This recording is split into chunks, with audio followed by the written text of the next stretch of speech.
तो चलिए नेक्स्ट हमारा कॉन्सेप्ट आता है रजिस्ट्रेशन का। जीएसटी लॉ के अंदर कब रजिस्ट्रेशन कराने की रिक्वायरमेंट है, कब आपको रजिस्ट्रेशन कराने की रिक्वायरमेंट नहीं है। अभी तक हमने देखा कि अगर कोई भी ट्रांजैक्शन, कोई भी एक्टिविटी सेक्शन 7 के अकॉर्डिंग सप्लाई बन जाती है तो उस पर सेक्शन 9 के अकॉर्डिंग जो है वो जीएसटी लेवी किया जाता है। और हमने देखा यह GST levy according to the time of supply provision. Time of supply हमें बताता है कि जीएसटी कब लेवी किया जाएगा।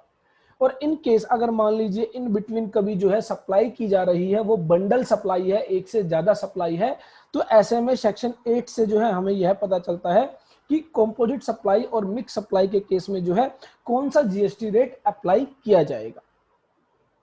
तो अब जब ये जीएसटी लेवी हो जाता है according to time of supply, तो बात आती है इसकी पेमेंट की। और जीएसटी की पेमेंट तभी की जा सकती है जब आप जीएसटी में रजिस्टर्ड होते हैं। तो ऐसे में जीएसटी रजिस्ट्रेशन हमारे लिए जरूरी हो जाता है अगर हम जीएसटी चार्ज करना चाहते हैं बायर से और गवर्नमेंट को पे करना चाहते हैं।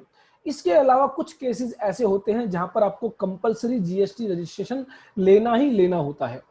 तो बेसिकली रजिस्ट्रेशन के अंदर जीएसटी रजिस्ट्रेशन के लिए जीएसटी लॉ में क्या क्या प्रोविजंस दिए गए हैं वो हम डिस्कस करने वाले हैं। हमारे लिए प्रैक्टिकली भी यह जानना बहुत जरूरी हो जाता है। अगर आप जीएसटी लॉ के तहत प्रैक्टिस करते हैं तो ऐसे में जब भी कोई व्यक्ति आपके पास आता है और कहता है कि उसे जीएसटी रजिस्ट्रेशन कब लेना होगा, कब नहीं लेना होगा, तो ऐसे में जब आपको लीगल प्रोविजंस पता होंगे तो आप उनको सही सही गाइड कर पाएंगे कि इस केस में आपको जीएसटी रजिस्ट्रेशन लेना कंपलसरी है, इस केस में आप रजिस्ट्रेशन ले सकते हैं अगर आपकी इच्छा है तो, आपकी मर्जी है तो दैट मीन्स एक तो होता है कि जब कानून के दायरे में आप आ जाते हैं तो आपको जीएसटी रजिस्ट्रेशन लेना होगा, और एक आप अपनी मर्जी से लेना चाहते हैं, अपनी इच्छा से लेना चाहते हैं। तो वो दोनों ही हम डिस्कस करेंगे, कब हमें कानून के दायरे के तहत लेना होगा और कब हम अपनी इच्छा से, अपनी मर्जी से ले सकते हैं। तो यहां पर बताया गया in any taxation system registration is the most fundamental requirement. तो जैसा हमने टीडीएस के अंदर देखा था, टीडीएस के अंदर हमें 10 नंबर लेना होता है और इनकम टैक्स के लिए हमें पैन नंबर लेना होता है, तो इसी तरह जीएसटी के लिए हमें जीएसटीएन जो है GST goods and service tax number लेना होता है। For identification of tax payer ensuring tax compliance in the economy, registration of any business entity under GST law implies obtaining a unique number from the concern tax authorities. तो हमने देखा था pan number भी अपने आप में एक unique number होता है, 10 डिजिट अल्फा न्यूमेरिक नंबर होता है। उसी तरह 10 नंबर भी एक 10 डिजिट अल्फा न्यूमेरिक नंबर होता है। और यहाँ पर जो जीएसटीएन है, goods and service tax number, वो भी एक यूनिक रजिस्ट्रेशन नंबर है आपका, जिसके अंदर जो है 15 डिजिट अल्फा न्यूमेरिक नंबर आपके होते हैं। वो हम देखेंगे जीएसटी का जीएसटी रजिस्ट्रेशन नंबर का स्ट्रक्चर कैसा होता है। For the purpose of collecting tax on behalf of the government. तो आप किसी भी बायर से, जब एक सप्लायर, जब एक सेलर सेल करता है, बायर से वो जीएसटी तभी कलेक्ट कर सकता है जब वो जीएसटी लॉ के तहत रजिस्टर्ड है। अगर वो जीएसटी लॉ के तहत रजिस्टर्ड नहीं है, उसके पास जीएसटीएन नहीं है, तो ऐसे में वो बायर से टैक्स कलेक्ट नहीं कर सकता है और ना ही गवर्नमेंट को पे कर सकता है। अगर वो बायर से कलेक्ट करता है तो वो एक डिफॉल्ट है, ऐसे में उसके ऊपर पेनल्टी लगाई जा सकती है, प्रोसिक्यूशन लॉन्च की जा सकती है। तो ऐसे में जो भी व्यक्ति बायर से टैक्स कलेक्ट करना चाहता है उसके लिए उसके पास GSTN goods and service tax account number का होना जरूरी है और इसके लिए जीएसटी रजिस्ट्रेशन लेना होगा। And avail input tax credit for the tax on his inward supply. तो हम देखेंगे जो भी सप्लायर जब परचेज करता है तो परचेज पर जो टैक्स देकर आता है उसका उसे input tax credit ITC benefit मिलता है, और यह आईटीसी बेनिफिट तभी मिलता है जब वो जीएसटी लॉ के तहत रजिस्टर्ड है। Without registration a person can neither collect tax from his customer nor claim any input tax credit. तो ना ही तो टैक्स कलेक्ट कर सकता है, ना ही वो जो है इनपुट टैक्स क्रेडिट क्लेम कर सकता है। इसके अलावा कुछ और फीचर्स, कुछ और एडवांटेजेस यहां पर बताए गए। लीगली रिकॉग्नाइज्ड हो जाते हैं अगर आप जीएसटी नंबर ले लेते हैं, दैट मींस आपके ऊपर जो ट्रस्ट है, भरोसा है, वो बढ़ जाता है। Legally authorize to collect tax. तो मैंने अभी आपको बताया कि विदाउट जीएसटी नंबर आप बायर से टैक्स कलेक्ट नहीं कर सकते हैं, तो ऐसे में अगर आपके पास जीएसटी नंबर है तो आप लीगली ऑथोराइज हो जाते हैं to collect the tax from the buyer. and pass on the credit of the taxes paid on the goods or services supplied to the purchase or recipient। और साथ ही आप अगर जीएसटी में लॉ में registered है तभी आपसे जो परचेज करते हैं, जो बायर हैं, जो रेसिपिएंट है, वो उस परचेज पर दिए गए टैक्स का आईटीसी बेनिफिट ले पाते हैं। He can claim input tax credit of taxes paid and can utilize the same for payment of tax due on the supply of goods or services। तो मैंने आपको बताया जब हम गुड्स परचेज करते हैं, सर्विस अवेल करते हैं, तो ऐसे में हम जो टैक्स की पेमेंट करते हैं सप्लायर को, वेंडर को, तो उसका हमें आईटीसी बेनिफिट मिलता है और वो जो है आप तभी ले पाते हैं जब आप जीएसटी लॉ के तहत रजिस्टर्ड होते हैं। Seamless flow of ITC from supplier to recipient at the national level. तो जैसा हमने पहले भी डिस्कस किया है कि जब आप एक स्टेट से दूसरे स्टेट में पहले सेल करते थे तो ऐसे में जो आप टैक्स पे करते थे उसका क्रेडिट आपको नहीं मिलता था, लेकिन जीएसटी लॉ के तहत आप एक स्टेट से दूसरे स्टेट में भी अगर सेल करते हैं तो भी जो है परचेजर को, रेसिपिएंट को जो है आईटीसी का जो बेनिफिट मिलता है। तो ऐसे में जीएसटी रजिस्ट्रेशन नंबर अगर आपके पास है तो आप अपना जो है टैक्स का जो बेनिफिट है वो आगे रेसिपिएंट को, बायर को पास ऑन कर पाते हैं और बायर फर्दर जब उसको सेल करता है तो वो आगे उसको पास ऑन कर पाता है। तो यहां पर एक समरी हमने रेडी की है। अगर आप बेसिकली लीगल प्रोविजंस को पढ़ेंगे तो वही आपको यहां पर बताया गया है एक समराइज वे में। यहां पर अगर मैं बात करूं बेसिकली जीएसटी के अंदर जो मेन जो है 3 सेक्शन है जो रजिस्ट्रेशन के लिए डील करते हैं। सबसे पहले सेक्शन 22 जो हमें बताता है कि अगर आपकी एग्रीगेट टर्नओवर 20 लाख रुपए से ज्यादा है ड्यूरिंग द फाइनेंशियल ईयर तो ऐसे में आपको रजिस्ट्रेशन लेने की जरूरत है। सेक्शन 23 हमें बताता है कि कुछ केसेस में आपको जीएसटी रजिस्ट्रेशन लेने की जरूरत नहीं है, भले ही आपकी जो टर्नओवर है, एग्रीगेट टर्नओवर, वो 20 लाख रुपए से ज्यादा हो ड्यूरिंग द फाइनेंशियल ईयर। और सेक्शन 24 कंपल्सरी रजिस्ट्रेशन जो हमें बताता है कि भले ही आप 1 रुपए की सप्लाई करें आपको रजिस्ट्रेशन लेना होगा। 20 लाख रुपए की लिमिट है, 20 लाख रुपए की जो एग्रीगेट टर्नओवर है वो वाली कंडीशन आपको नहीं चेक करनी है। 1 रुपए की भी सप्लाई करोगे तो आपको कंपल्सरी जीएसटी लॉ के तहत रजिस्ट्रेशन लेना ही लेना होगा। तो ये बेसिकली 3 सेक्शन है जो आपके जीएसटी रजिस्ट्रेशन से डील करते हैं। उसके बाद कुछ सेक्शन आपके रजिस्ट्रेशन प्रोसीजर से डील करते हैं। एक सेक्शन आपका जो है जीएसटी अमेंडमेंट से डील करता है। जो आप रजिस्ट्रेशन के अंदर कुछ अमेंडमेंट करना चाहते हैं, आपने जब जीएसटी रजिस्ट्रेशन कराया उसके अंदर जो डिटेल्स आपने फिल की उनके अंदर आप कुछ चेंजेस करना चाहते हैं तो in that case GST amendment जो है की जाती है। एक सेक्शन जीएसटी कैंसिलेशन से डील करता है जिसके तहत अगर आप जीएसटी लॉ में रजिस्टर्ड हैं और आप अपने जीएसटी रजिस्ट्रेशन को डिसकंटिन्यू करना चाहते हैं तो आप अपने जीएसटी रजिस्ट्रेशन को डी रजिस्टर करा सकते हैं, कैंसिल करा सकते हैं। और कई बार ऑफिसर भी आपके जीएसटी रजिस्ट्रेशन को कैंसिल कर सकता है। और उसके बाद एक सेक्शन आता है जीएसटी रिवोकेशन का, कि अगर मान लीजिए जीएसटी ऑफिसर के द्वारा आपका जीएसटी रजिस्ट्रेशन कैंसिल कर दिया गया और आप उसको रीस्टोर करना चाहते हैं तो ऐसे में आप जो है जीएसटी रिवोकेशन के लिए फाइल करते हैं। तो सबसे पहले हम बात करते हैं रजिस्ट्रेशन के रिगार्डिंग। तो अगर मैं बात करूं रजिस्ट्रेशन के रिगार्डिंग तो सबसे पहले सेक्शन 22 हमें बताता है कि अगर एग्रीगेट टर्नओवर 20 लाख रुपए से ज्यादा है किसी भी फाइनेंशियल ईयर में तो ऐसे में क्या करना होगा, तो ऐसे में आपको जीएसटी रजिस्ट्रेशन लेना होगा।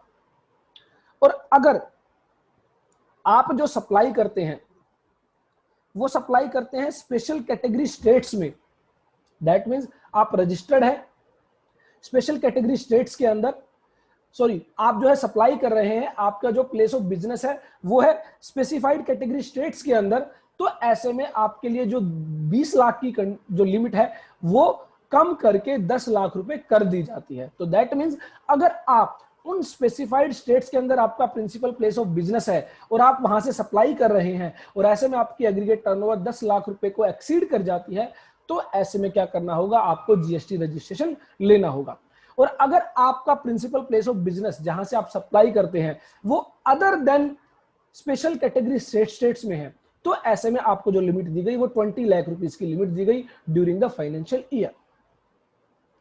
उसके बाद सेक्शन 22 हमें बताएगा कि अगर आप एग्जिस्टिंग लॉ में रजिस्टर्ड थे, एग्जिस्टिंग लॉ मींस जीएसटी आने से पहले आप वैट लॉ में रजिस्टर्ड थे, आप एक्साइज लॉ में रजिस्टर्ड थे, आप जो है सर्विस टैक्स लॉ में रजिस्टर्ड थे, तो ऐसे में आपको जो है जीएसटी लॉ में रजिस्टर्ड होना पड़ेगा। हालांकि प्रैक्टिकली आज की डेट में यह जो सेक्शन है आपको देखने को नहीं मिलेगा, ये वाला जो क्लोज है।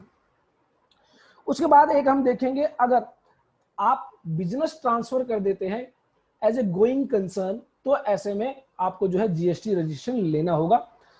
तीसरा, transfer of business in scheme of amalgamation demerger. तो आप जब दो बिजनेस को, दो कंपनीज को अमेलगामेट कर देते हैं, या फिर एक कंपनी को दो टुकड़ों में बांट देते हैं, मर्जर कर देते हैं, डीमर्जर, तो ऐसे में जो है आपको जीएसटी रजिस्ट्रेशन लेना होगा। तो ये बताया गया सेक्शन 22 में। तो हमारे लिए अगर मैं बात करूं प्रैक्टिकली जो देखने को मिलेगा, हमें सबसे ज्यादा देखने को मिलेगा पहला क्लोज, जिसके अंदर बताया गया कि 20 लाख रुपए से ज्यादा की aggregate turnover during the year हो जाती है, तो ऐसे में जीएसटी रजिस्ट्रेशन लेना होगा।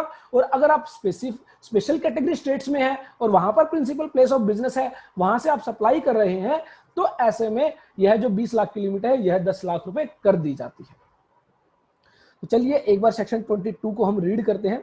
सेक्शन 22 यहां पर बताया गया है, every supplier shall be liable to be registered under this act in the state और union territory other than special category states from where he makes a taxable supply of goods or services or both।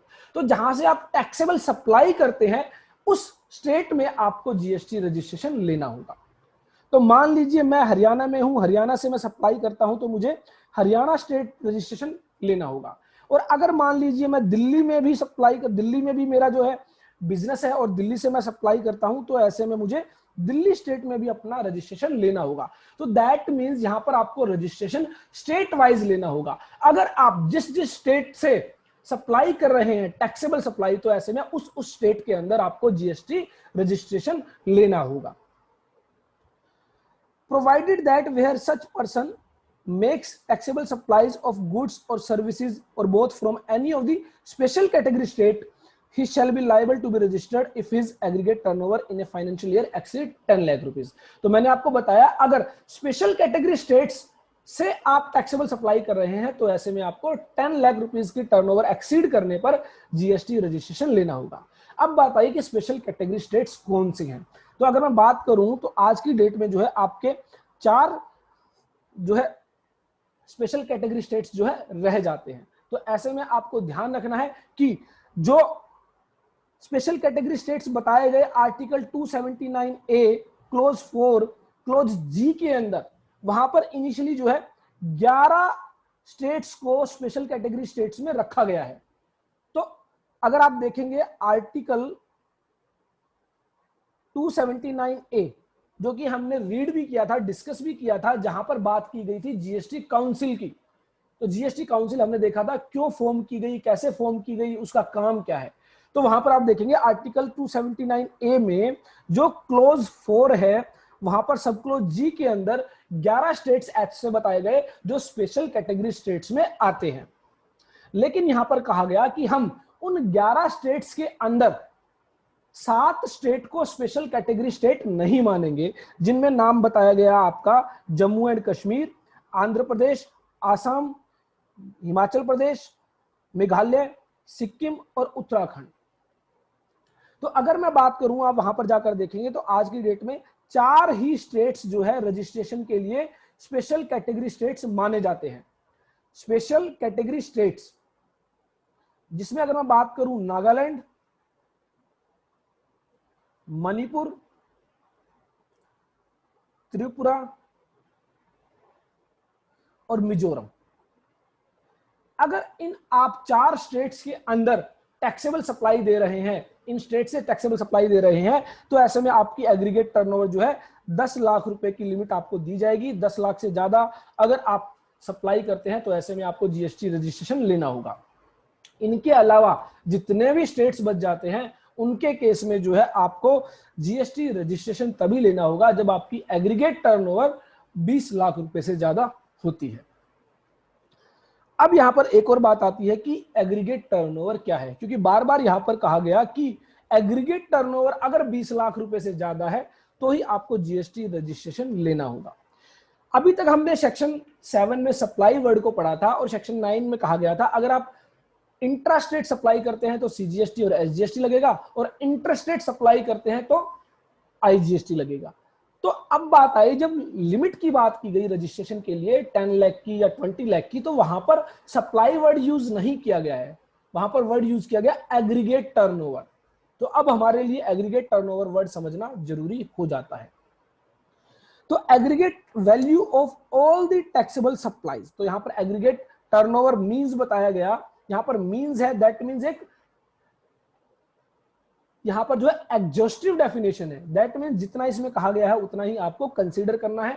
अगर यहां पर includes होता तो ये एक illustrative definition मानी जाती। चलिए, aggregate value of all the taxable supplies, जितनी भी आप टैक्सेबल सप्लाई करते हैं उन सभी की वैल्यू को एग्रीगेट करेंगे। तो टैक्सेबल सप्लाईज मीन जिस पर एक पर्टिकुलर रेट ऑफ टैक्स है, 5%, 12%, 18%, 28%। उसके बाद कहा गया आप एक्सक्लूड करेंगे the value of inward supplies on which tax is payable by person on reverse charge basis. तो अगर किसी इनवर्ड सप्लाई पर, किसी परचेज पर, किसी इनवर्ड सर्विस पर अगर आप as a reverse charge mechanism के तहत एज ए रेसिपिएंट अगर टैक्स पे करते हैं, तो वो सप्लाई यहां पर जो है इंक्लूड नहीं की जाएगी। तो that means under reverse charge आप जो टैक्स पे करेंगे, वो जो सप्लाई है वो एग्रीगेट टर्नओवर के अंदर नहीं आएगी। इसका मतलब फॉरवर्ड चार्ज में, नॉर्मल चार्ज में ही जो आप सप्लाई करेंगे वो यहां पर इंक्लूड की जाएगी। उसके बाद कहा गया the aggregate value of all taxable supplies exempt supply.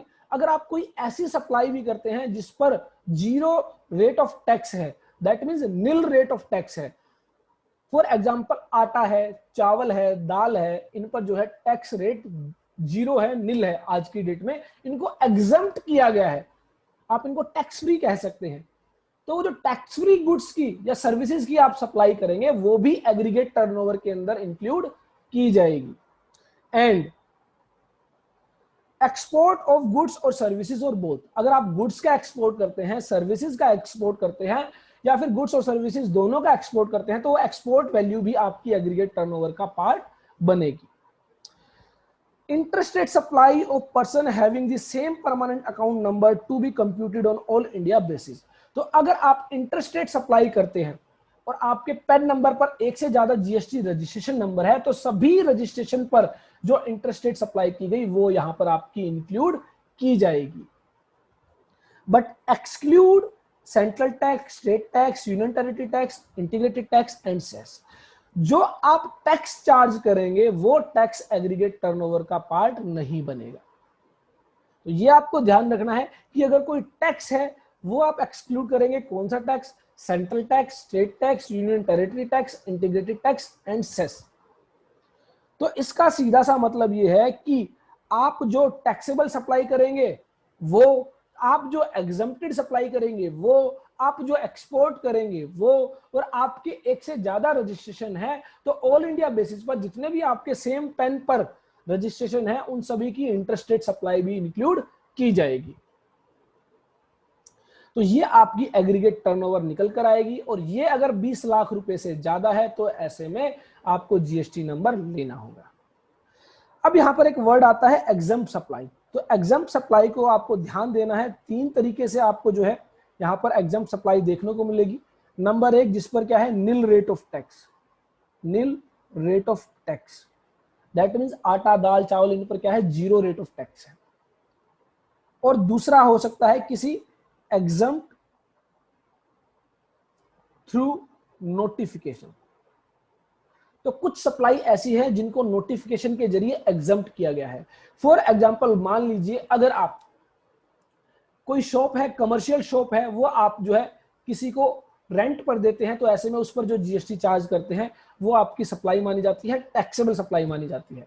लेकिन अगर आप कोई रेजिडेंशियल ड्वेलिंग, रेजिडेंशियल यूनिट, आप कोई घर किराए पर देते हैं रेजिडेंशियल पर्पस के लिए, उसको जीएसटी में एग्जम्प्ट किया गया है, जीएसटी में एग्जम्प्ट किया गया है। टैक्सेबल तो है लेकिन अभी उसको एग्जम्प्ट किया गया है, अभी उस पर कोई भी टैक्स चार्ज नहीं किया जाता है। तो ध्यान रखें, जिस पर 0 रेट ऑफ टैक्स है वो भी एग्जम्प्ट सप्लाई में इंक्लूड होता है, और जिस पर टैक्स रेट तो है लेकिन किसी नोटिफिकेशन के जरिए उसको एग्जम्प्ट कर दिया गया, तो ऐसे में वो जो है एग्जाम सप्लाई मानी जाती है। सेक्शन 11 जब हम एग्जाम्पशंस को डील करेंगे तो वहां पर हम देखेंगे सेक्शन 11 के अंदर बेसिकली पावर दी जाती है गवर्नमेंट को कि वो चाहे तो नोटिफिकेशन इशू कर सकती है और किसी भी पर्टिकुलर सप्लाई को एग्जाम कर सकती है।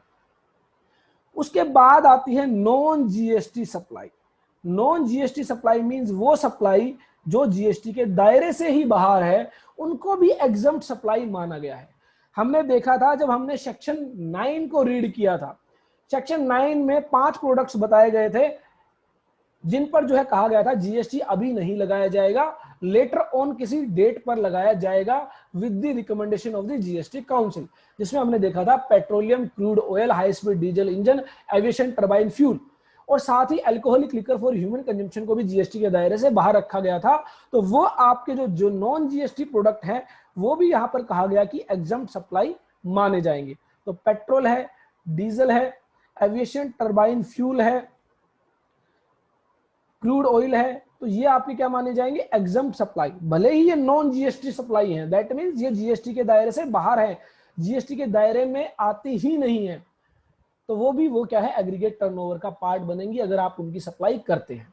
तो ध्यान रखें, एग्जम्प्ट सप्लाई वो सप्लाई होती है जो जीएसटी के दायरे में तो है लेकिन अभी उन पर 0 रेट ऑफ टैक्स है या फिर नोटिफिकेशन के जरिए एग्जम्प्ट किया गया है। और नॉन जीएसटी वो सप्लाई होती है जो जीएसटी के दायरे से ही बाहर रखी गई है। तो अगर आप नॉन जीएसटी सप्लाई भी करते हैं तो भी वो जो है एग्रीगेट टर्नओवर का पार्ट बनेगी और आपको जो है जीएसटी रजिस्ट्रेशन लेना होगा अगर एग्रीगेट टर्नओवर 20 लाख रुपए से ज्यादा है। तो ये आपको ध्यान रखना है। उसके अलावा मैंने आपको बताया थे कुछ स्पेशल केसेस सेक्शन 22 में बताए गए थे। अगर कोई व्यक्ति existing law that is VAT law के अंदर, एक्साइज लॉ के अंदर रजिस्टर्ड है तो ऐसे में उसको जीएसटी रजिस्ट्रेशन लेना होगा।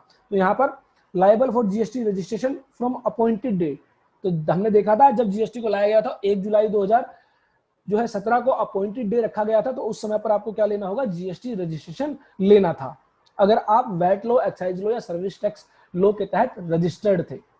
उसके अलावा फिर बताया गया था अगर आप एक टैक्सेबल पर्सन है, जीएसटी लॉ में रजिस्टर्ड है और ऐसे में आप क्या करते हैं, अपने बिजनेस को ही ट्रांसफर कर देते हैं किसी दूसरे बिजनेस को, तो ऐसे में उस जिस भी डेट में आप जो है ट्रांसफर करते हैं उस डेट में जिस बंदे को ट्रांसफर किया गया है उसको जीएसटी रजिस्ट्रेशन लेना होगा। यहाँ पर गोइंग कंसर्न का मतलब ये है कि जो आप ट्रांसफर कर रहे हैं, गोइंग कंसर्न मींस वो बिजनेस आगे चलता रहेगा, जो है जिसको आपने ट्रांसफर किया है वो आगे उस बिजनेस को कंटिन्यू करेगा।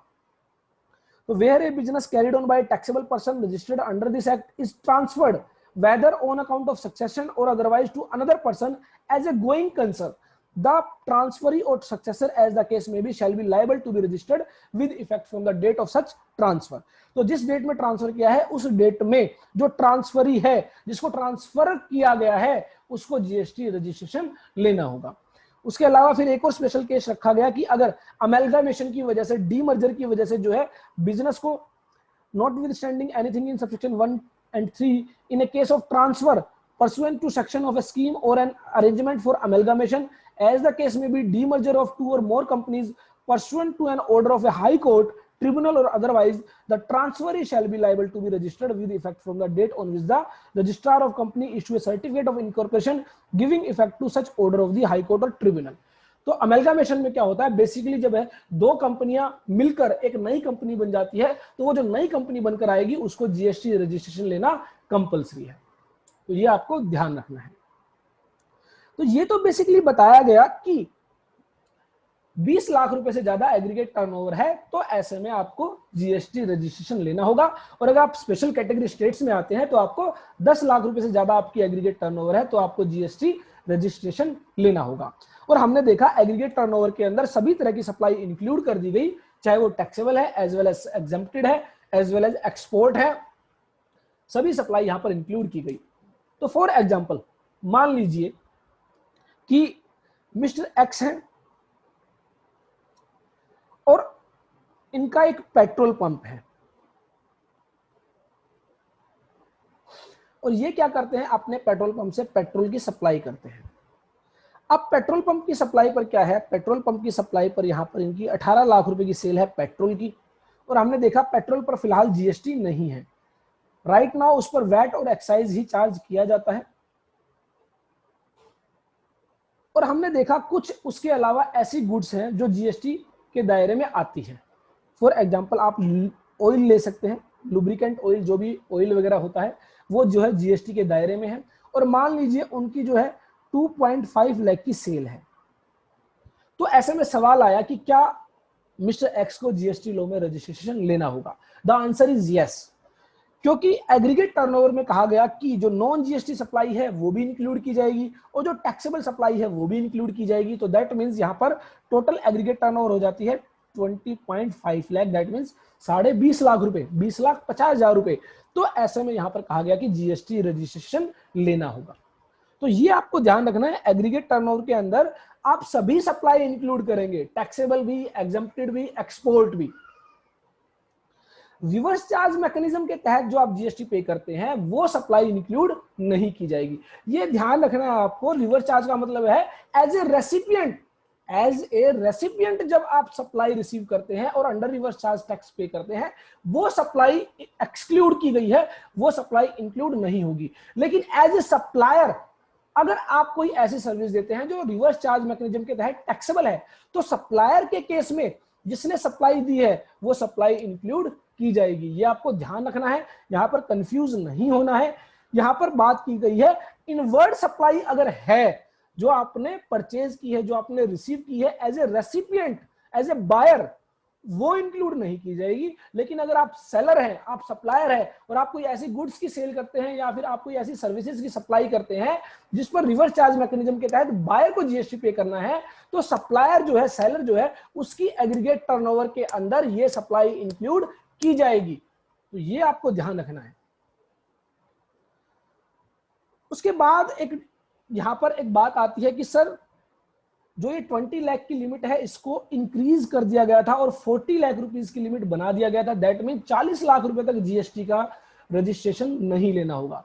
तो ऐसा किया गया था, लेकिन एक बात का ध्यान रखें, सेक्शन 22 में आज भी लिमिट 20 लाख की है। मैंने आपको एक सेक्शन बताया था, सेक्शन 23, जिसमें कहा गया था कि कुछ स्पेशल केसेस बताए गए जहां पर जीएसटी रजिस्ट्रेशन नहीं लेना होगा। तो जो 40 लाख की जो लिमिट की गई वो सेक्शन 23 में की गई और कहा गया कि अगर आप एक्सक्लूसिवली सप्लाई ऑफ गुड्स करते हैं तो ऐसे में आपकी लिमिट जो है 40 लाख रुपए तक कर दी जाती है एग्रीगेट टर्नओवर की। तो पहले हम सेक्शन 23 को समझने की कोशिश करते हैं, जिसमें कहा गया person not liable for registration. तो कोई भी व्यक्ति अगर सेक्शन 23 के तहत कवर हो जाता है उसको रजिस्ट्रेशन लेने की जरूरत नहीं है जीएसटी लॉ के तहत। अब सेक्शन 23 की अगर मैं बात करूं, सेक्शन 23 के अंदर बेसिकली 2 केस बताए गए।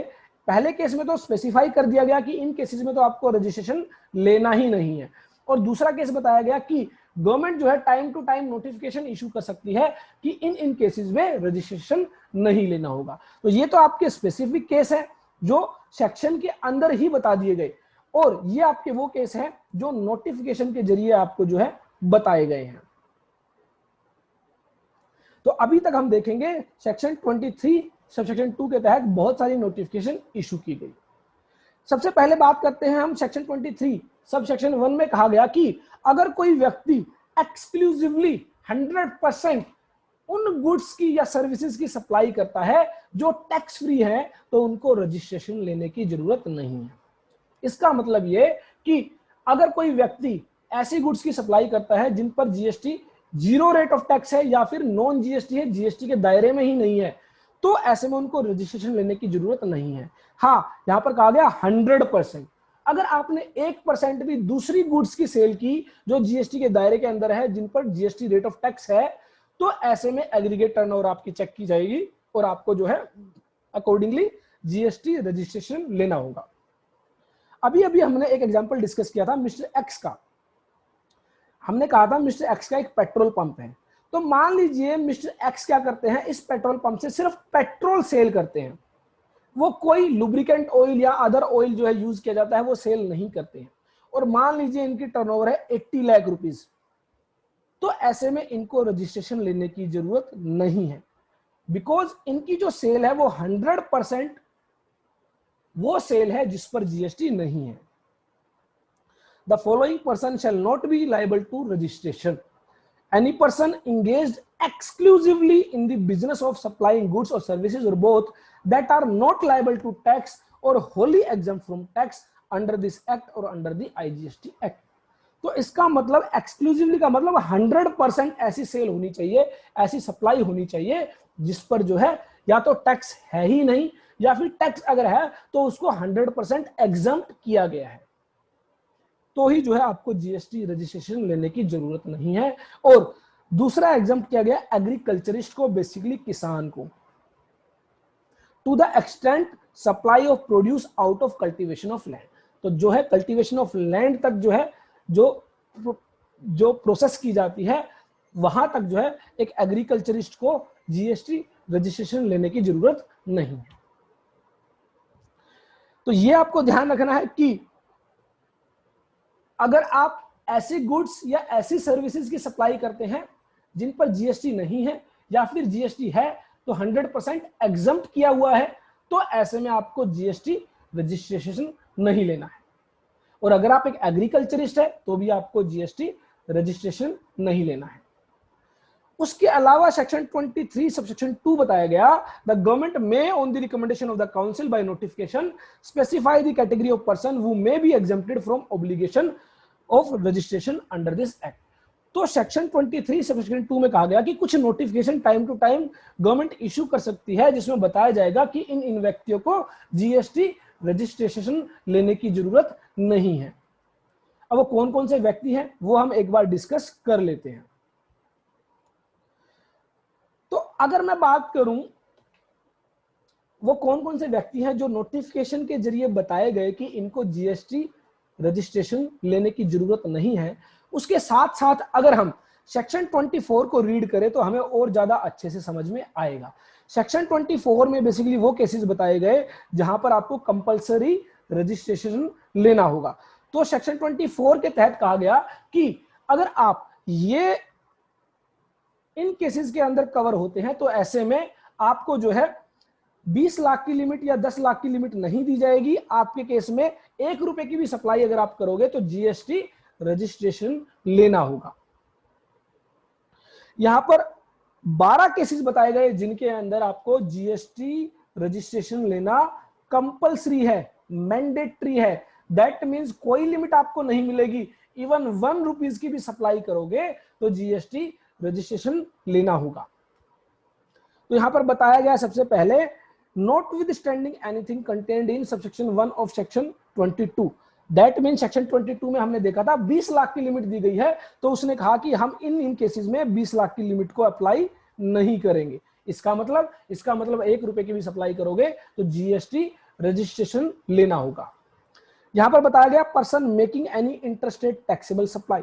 अगर कोई व्यक्ति इंटरस्टेट सप्लाई करेगा, इंटरस्टेट मैंने आपको बताया था स्टेट 1 से लेकर स्टेट 2 को अगर सप्लाई की जा रही है, एक स्टेट से दूसरे स्टेट में, एक यूनियन टेरिटरी से दूसरी यूनियन टेरिटरी में, एक स्टेट से दूसरी यूनियन टेरिटरी में, या एक यूनियन टेरिटरी से दूसरे स्टेट में, तो जहां पर भी ऐसी सप्लाई होगी उसको इंटरस्टेट सप्लाई कहा जाएगा।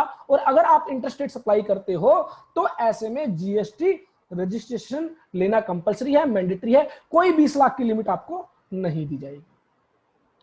इनिशियली जब ये सेक्शन आया था तो इस पर बहुत सारी जो है बहस हुई थी, बहुत सारे जो है लोगों ने इसको जो है चैलेंज किया था। अब स्टेट 1 से स्टेट 2 में, स्टेट 1 से स्टेट 2 में अगर कोई सप्लाई की जाती है, चाहे वो सप्लाई गुड्स की सप्लाई है या फिर सर्विसेज की सप्लाई है, तो ऐसे में कंपलसरी रजिस्ट्रेशन लेना होगा अकॉर्डिंग टू सेक्शन 24। लेकिन यहां पर बेसिकली क्या किया गया, यहां पर बेसिकली जब काफी सारी रिप्रेजेंटेशन जो है गवर्नमेंट को दी गई तो उस केस में एक रिलैक्सेशन यहां पर दी गई कि अगर सर्विसेज की सप्लाई होती है, और वो सप्लाई कौन सी है, इंटरस्टेट सप्लाई है, एक स्टेट से दूसरी स्टेट में की गई है, तो ऐसे में रजिस्ट्रेशन कंपलसरी लेने की रिक्वायरमेंट नहीं है। अगर आपकी एग्रीगेट टर्नओवर एक्सीड करेगी 20 लाख रुपीस को या फिर 10 लाख रुपीस को इन केस ऑफ स्पेसिफाइड स्टेट, तो ही आपको रजिस्ट्रेशन लेना होगा। लेकिन अगर आज की डेट में आप एक स्टेट से दूसरे स्टेट में गुड्स की सप्लाई करते हैं तो ऐसे में यहां पर जो है कंपल्सरी मैंडेटरी रजिस्ट्रेशन की रिक्वायरमेंट है। तो अगर मैं बात करूं इनिशियली जो है गुड्स के केस में भी जो है कंपल्सरी रजिस्ट्रेशन था और सर्विसेज के केस में भी कंपल्सरी रजिस्ट्रेशन था, लेकिन बाद में सर्विसेज पर कंपल्सरी रजिस्ट्रेशन हटा दिया गया और गुड्स के केस में कंपल्सरी रजिस्ट्रेशन रखा गया। तो अब अगर मैं बात करूं, अगर आप देखेंगे कि सेक्शन 23 की पावर यूज करते हुए एक नोटिफिकेशन इशू की गई, नोटिफिकेशन इशू की गई नंबर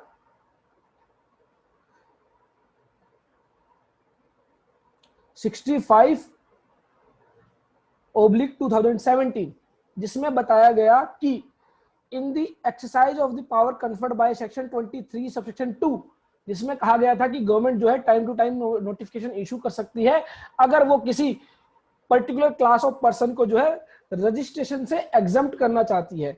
तो ऐसे में कहा गया कि the central government on the recommendation of the council hereby specify the person making supply of services, तो जो को क्या कर रहे हैं, सर्विसेज की सप्लाई कर रहे हैं, other than services supplies specified under section 5 of section 9 of the said act through an electronic commerce operator who is required to collect tax at source under section 52 of the said act and having an aggregate turnover to be computed on all India basis not exceeding an amount of 20 lakh rupees during a financial year as the category of person exempted from obtaining registration। तो यहां पर section 24 में कहा गया था कि compulsory registration लेना है, लेकिन सेक्शन 23 की पावर यूज करते हुए गवर्नमेंट ने कहा कि अगर आप सर्विसेज की सप्लाई के ले रहे हैं तो आपको 20 लाख रुपीस की लिमिट दी जाएगी और 10 लाख रुपीस की लिमिट दी जाएगी इन case of specified category of states. तो ये आपको ध्यान रखना है कि आज की डेट्स में अगर गुड्स की एक स्टेट से दूसरी स्टेट में सप्लाई होती है तो आपको 1 रुपए की सप्लाई पर भी अपने आप को रजिस्टर कराना होगा, और अगर आप सर्विसेज की सप्लाई कर रहे हैं एक स्टेट से दूसरे स्टेट में तो ऐसे में आपको 20 लाख रुपए की लिमिट मिलती है, 10 लाख रुपए की लिमिट मिलती है इन case of specified category states. अगर वो एग्रीगेट टर्नओवर उस लिमिट से एक्सीड होगी, क्रॉस करेगी, तो ही आपको रजिस्ट्रेशन लेना होगा। उसके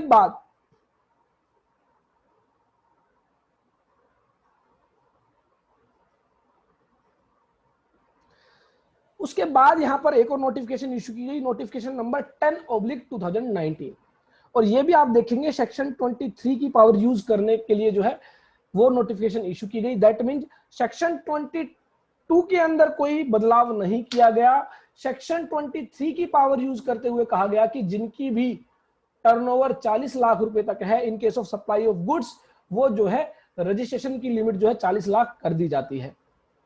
तो अभी तक जो हम सेक्शन 22 की लिमिट देख रहे थे 20 लाख रुपए की एग्रीगेट टर्नओवर अगर एक्सीड करती है तो ही रजिस्ट्रेशन लेना होगा। तो यहां पर कहा गया कि अगर कोई व्यक्ति है जो engage in exclusive supply of goods, तो क्या है इंगेज इन एक्सक्लूसिव मींस 100% जो गुड्स की ही सप्लाई करता है, and whose aggregate turnover in the financial year does not exceed 40 lakh rupees, और जिसकी एग्रीगेट टर्नओवर 20 लाख रुपए से ज्यादा नहीं है उसको जो है रजिस्ट्रेशन लेने की जरूरत नहीं है।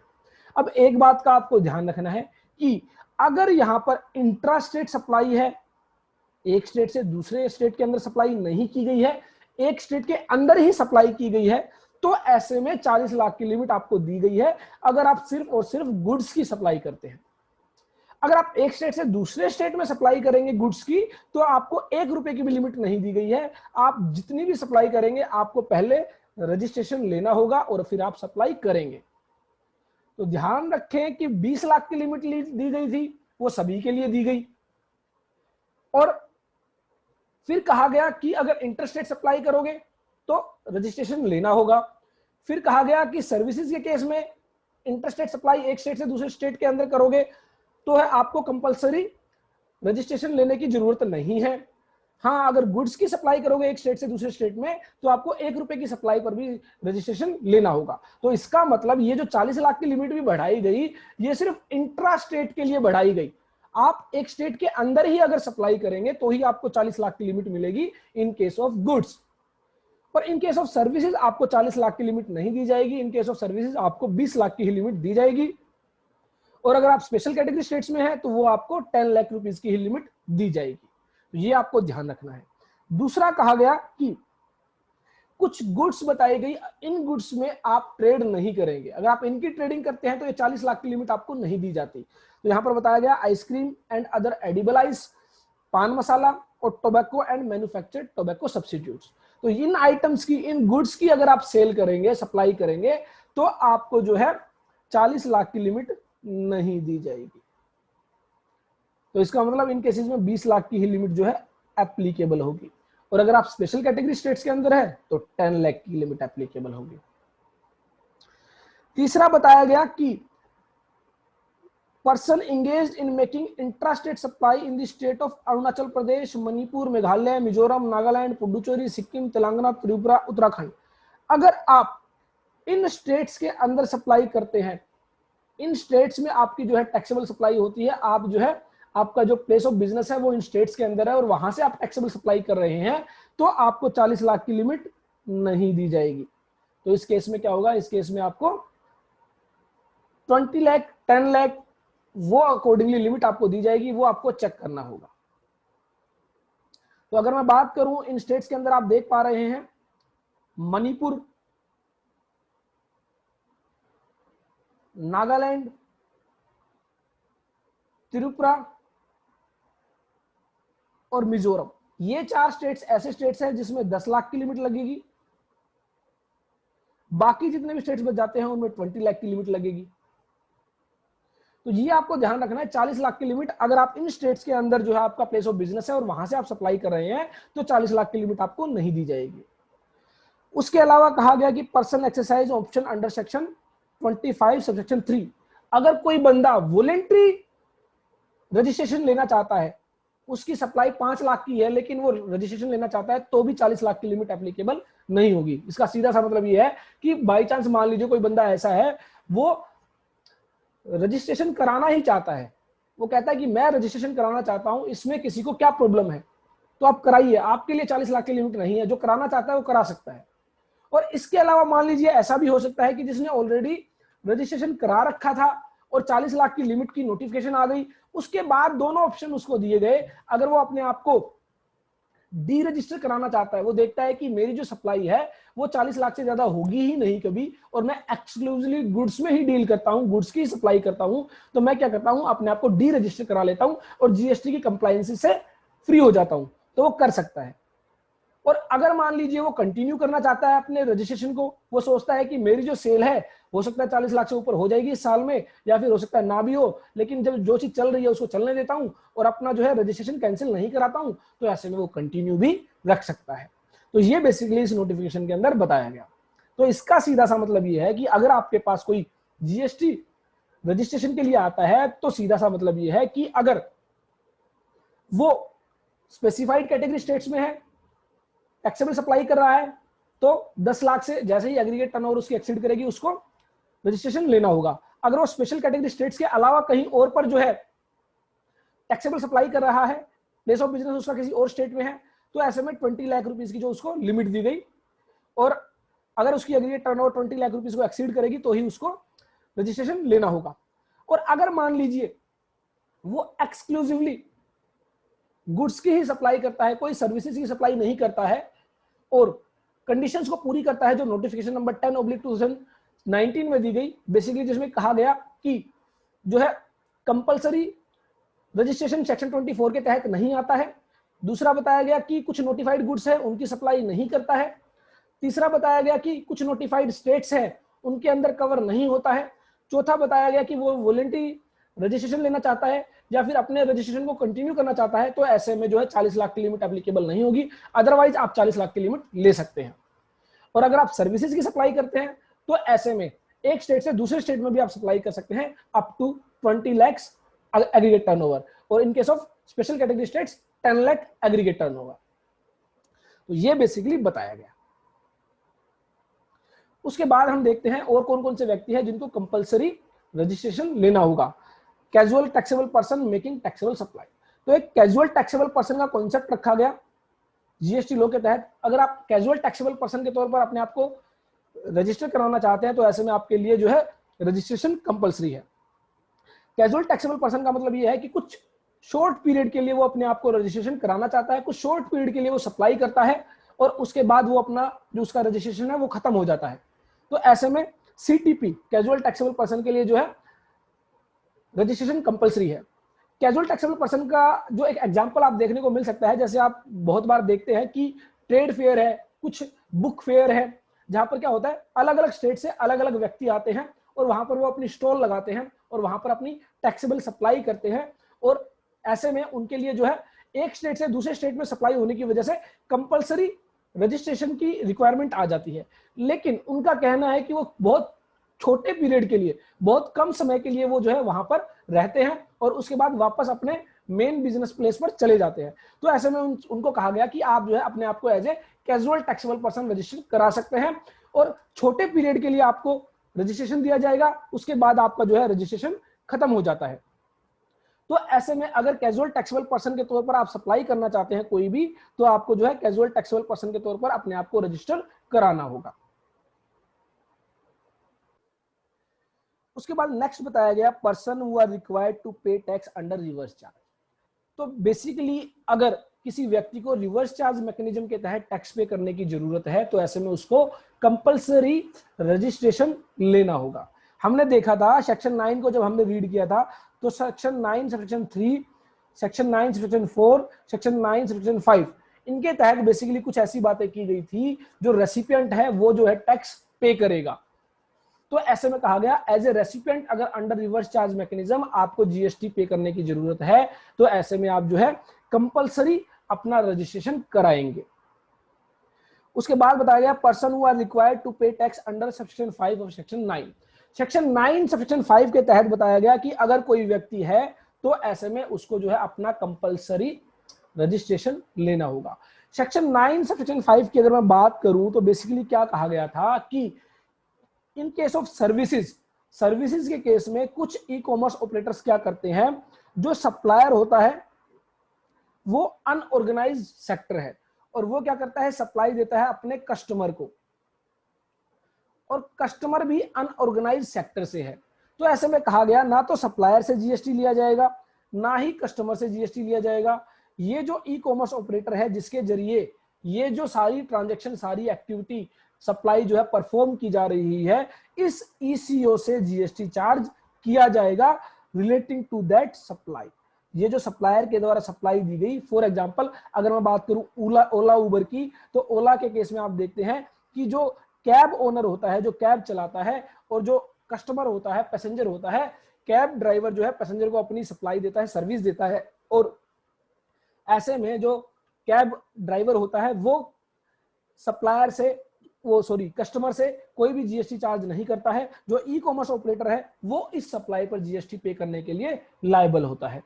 तो ऐसे में कहा गया कि अगर कोई व्यक्ति सेक्शन 9 सेक्शन 5 के दायरे में आता है तो उसको भी जो है कंपलसरी रजिस्ट्रेशन लेना होगा।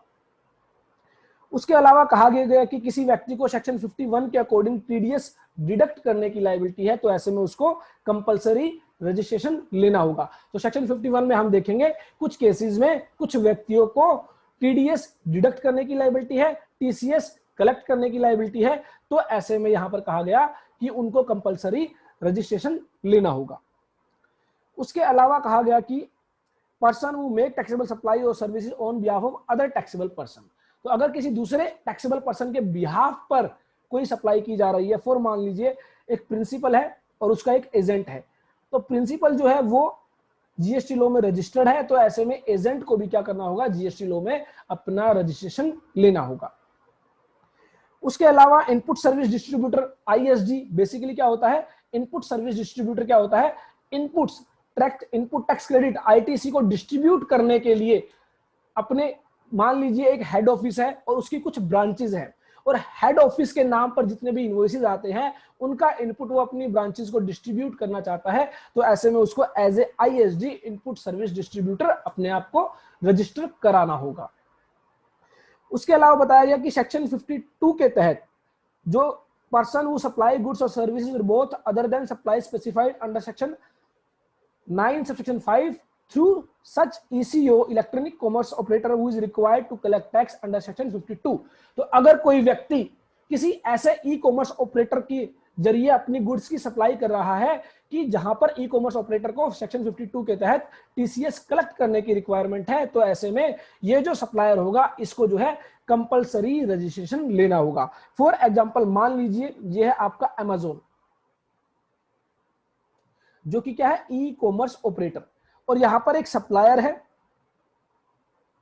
और यहां पर एक कस्टमर है, और ये जो सप्लायर है अमेज़न के जरिए इस कस्टमर को सप्लाई करता है, और ये जो अमेज़न है ई कॉमर्स ऑपरेटर है इसको सेक्शन 52 के तहत टीसीएस कलेक्ट करने की रिक्वायरमेंट है। तो कहा गया ये जो सप्लायर है इसको कंपलसरी जीएसटी लॉ के तहत रजिस्ट्रेशन लेना होगा।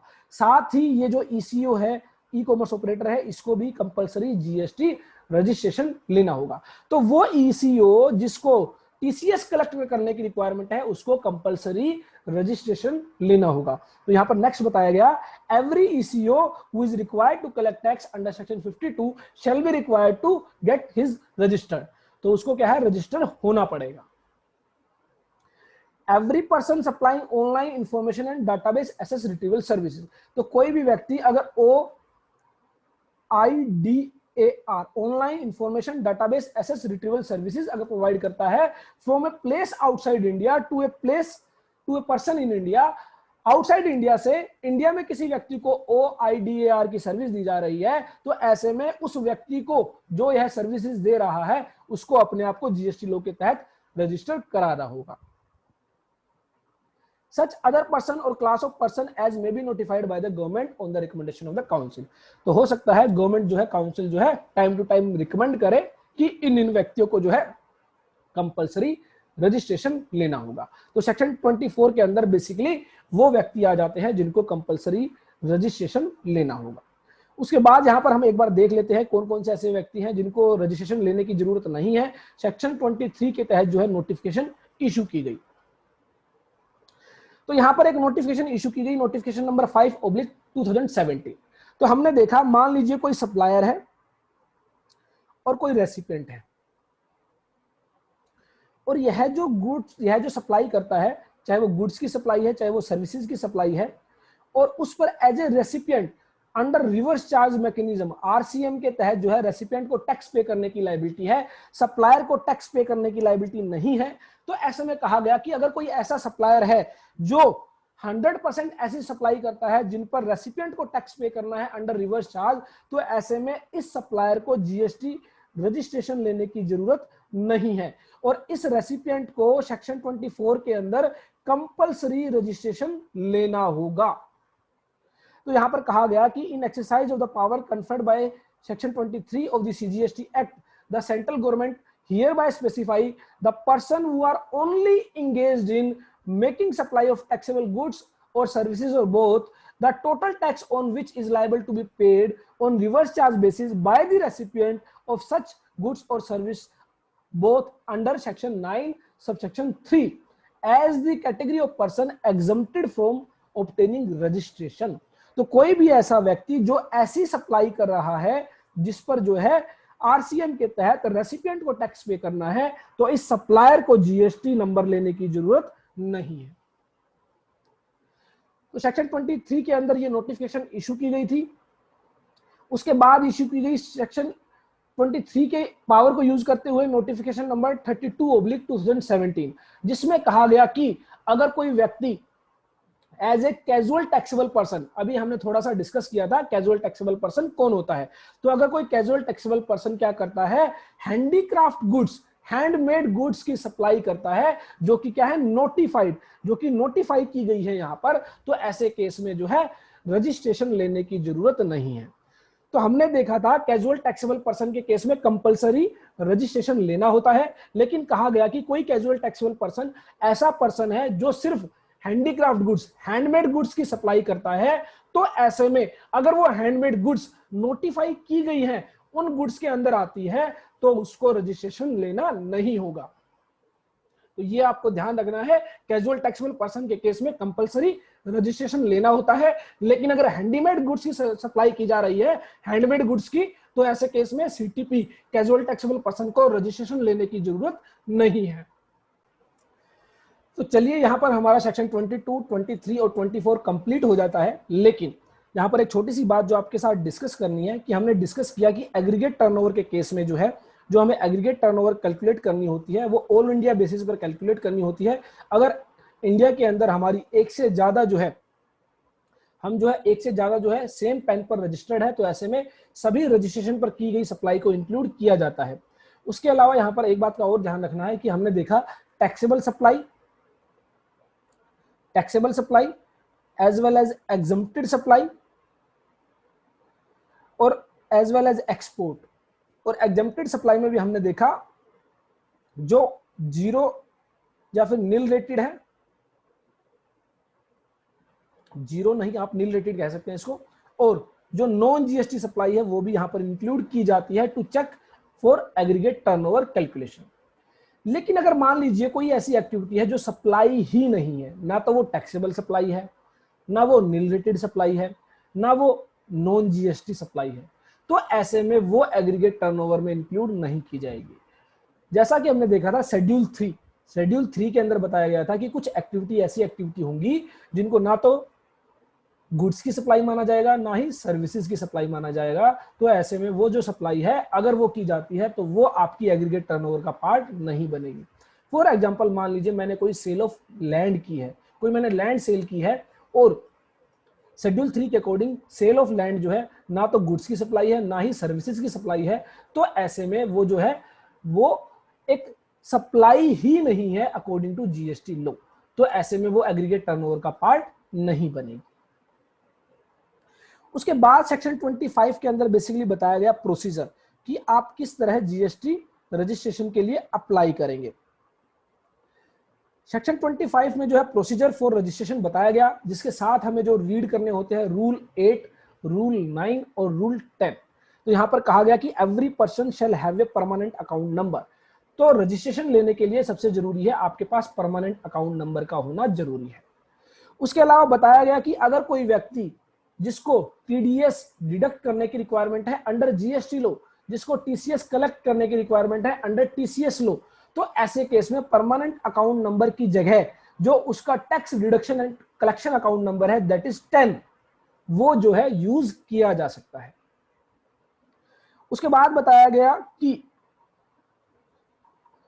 यहां पर कुछ सेक्शन सब सेक्शन इंसर्ट किए गए बेसिकली 25 के अंदर।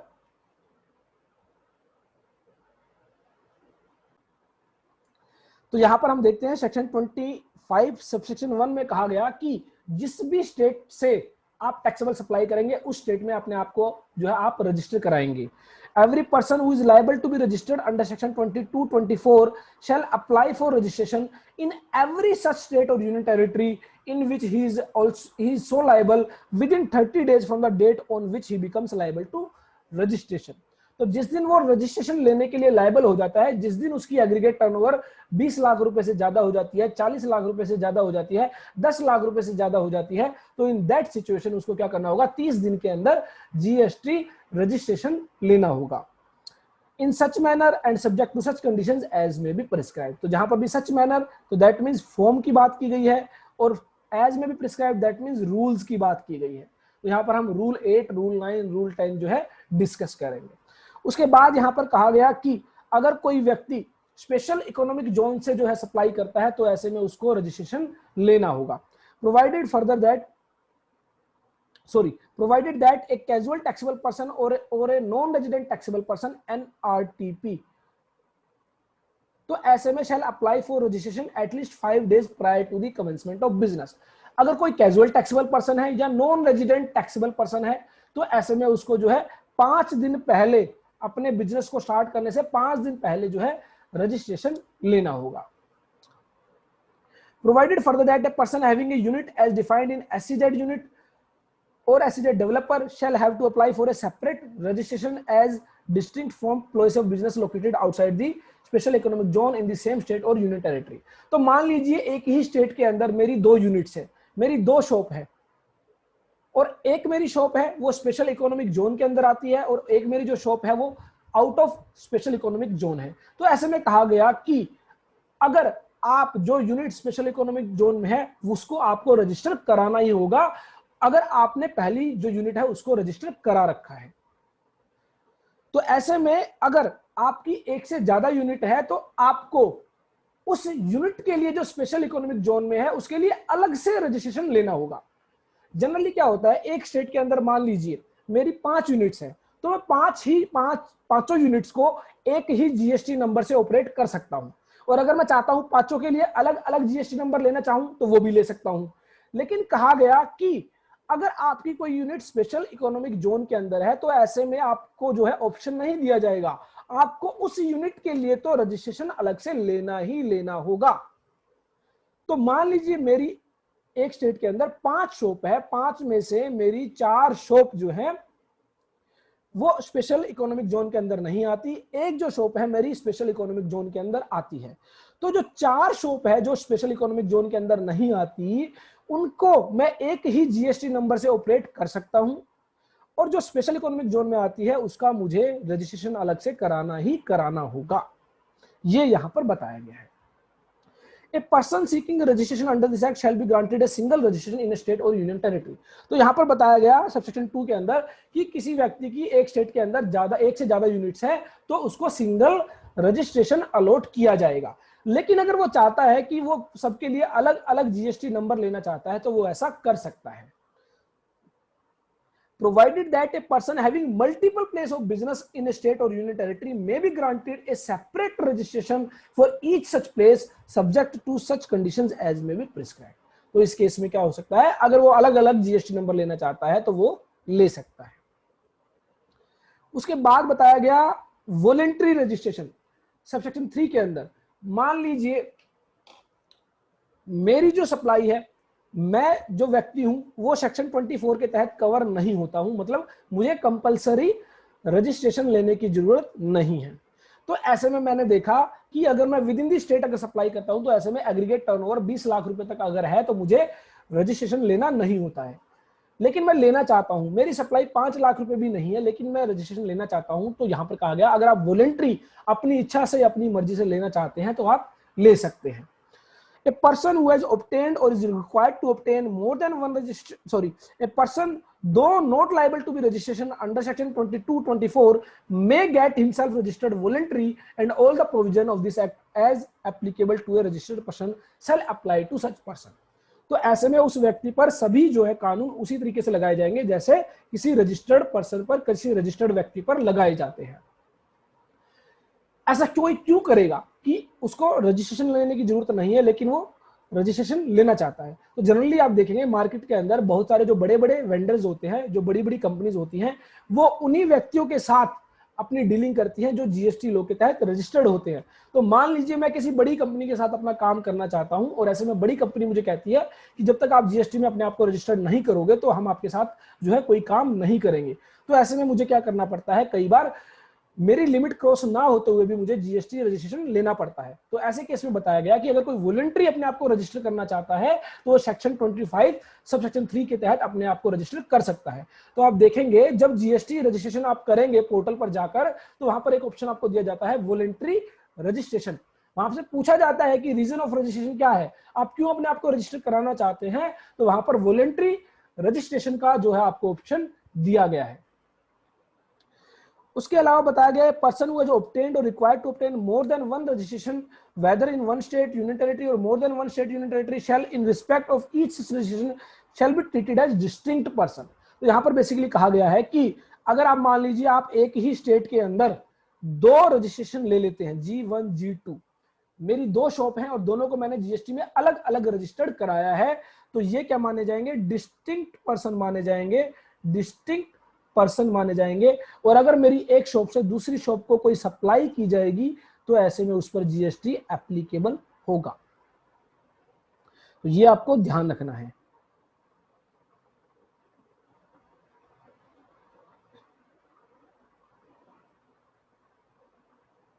उसी के साथ यहां पर सेम चीज बताई गई, where person who has obtained और is required to obtain registration in state और union territory in respect of an establishment has an establishment in another state or union territory, then such establishment shall be treated as establishment of distinct person for the purpose of this act।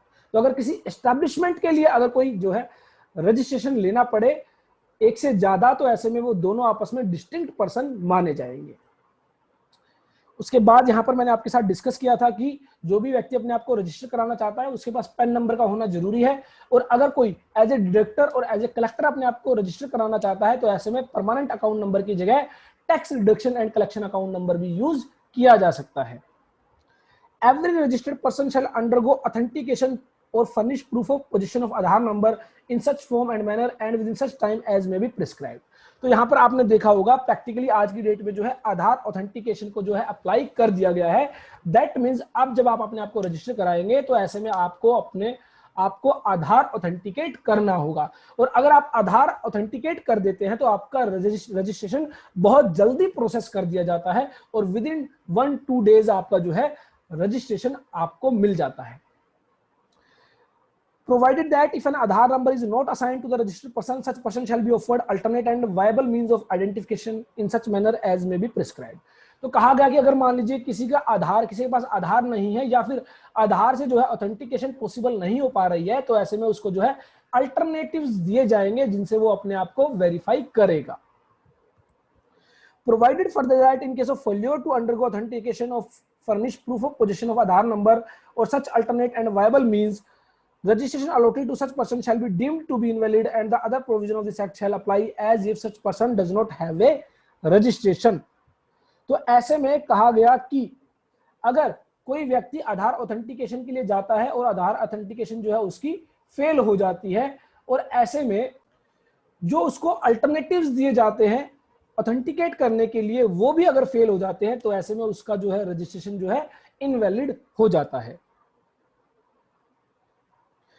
On and from the date of notification, every individual shall, in order to eligible for grant of registration, undergo authentication or furnish proof of possession of Aadhaar number in such manner as the government may, on the recommendation of the council, specify in the said notification. Provided that if an Aadhaar number is not assigned to an individual, such individual shall be offered alternate and viable means of identification in such manner as may be prescribed।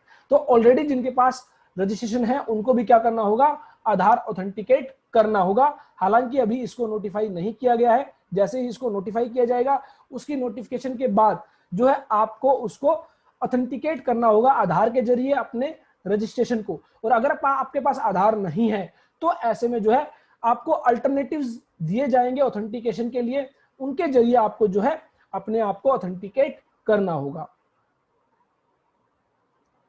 On and from the date of notification, every person other than an individual shall, in order to eligible for grant of registration, undergo authentication of furnished proof of possession or Aadhaar number of the Karta, managing director, whole-time director, such a number of partners, member of managing committee, association, board of trustee, authorized representative, authorized signatory, and such other class of person in such manner as the government may be recommended on the council specify in the said notification।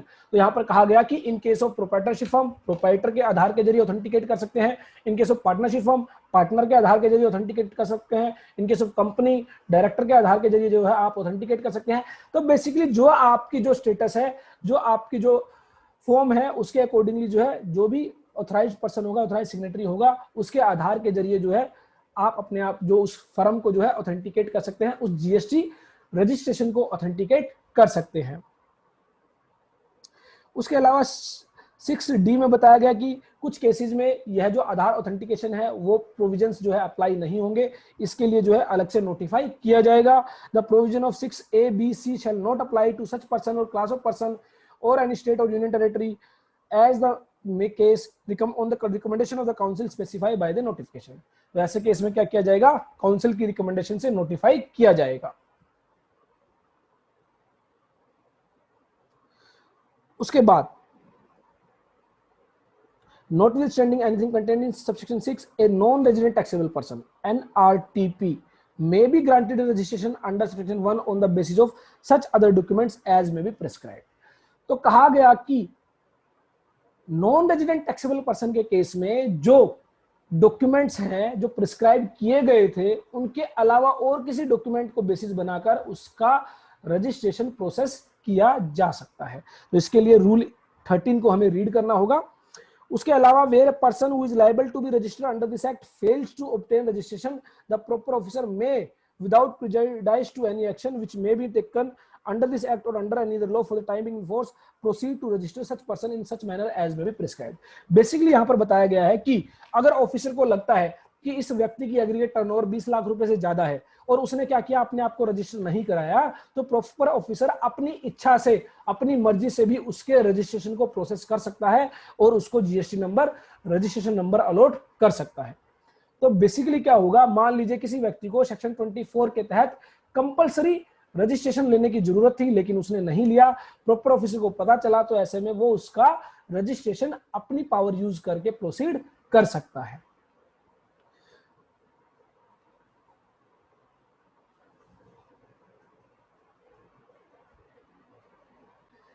उसके अलावा फिर बताया गया कुछ special cases में जो है GSTN, goods and service tax number allot नहीं किया जाएगा, यूनिक आइडेंटिफिकेशन नंबर अलॉट किया जाएगा। तो बेसिकली क्या होता है, जो यूएनओ है, यूनाइटेड नेशंस ऑर्गेनाइजेशन है, एमएफआई है, उनके केस में क्या होगा, उनके केस में यूनिक आइडेंटिफिकेशन नंबर उनको अलॉट किया जाएगा। और इसके अलावा कुछ और व्यक्तियों को भी गवर्नमेंट नोटिफाई कर सकती है जिनके केस में जीएसटीएन की जगह यूनिक आइडेंटिफिकेशन नंबर जो है अलॉट किया जाएगा। उसके अलावा बताया गया कि रजिस्ट्रेशन, जीएसटीएन या फिर यूनिक आइडेंटिफिकेशन नंबर जो है वो ग्रांट किए जाएंगे, अप्रूव किए जाएंगे या फिर रिजेक्ट किए जाएंगे after due verification in such manner as may be prescribed. तो रूल 8, 9, 10 के अकॉर्डिंग उनको वेरीफाई किया जाएगा और उसके बाद उनको रजिस्ट्रेशन या तो ग्रांट किया जाएगा, अप्रूव किया जाएगा या फिर कैंसिल कर दिया जाएगा। उसके बाद एक सर्टिफिकेट उनको दिया जाएगा। अगर उनका रजिस्ट्रेशन अप्रूव कर दिया जाता है तो हम देखेंगे GST-REG 06 के अंदर उनको जो है रजिस्ट्रेशन दिया जाएगा under rule 10। A registration or a unique identification number shall be deemed to have been granted after the expiry of the period prescribed under subsection 10। तो कहा गया कि एक टाइम लिमिट के अंदर जो है ऑफिसर को आपका जीएसटी रजिस्ट्रेशन या तो अप्रूव करना होगा या रिजेक्ट करना होगा। अगर उस टाइम लिमिट के अंदर ना तो वो उसको अप्रूव करता है ना ही रिजेक्ट करता है तो ऐसे में आपका जो रजिस्ट्रेशन है वो अप्रूव मान लिया जाएगा।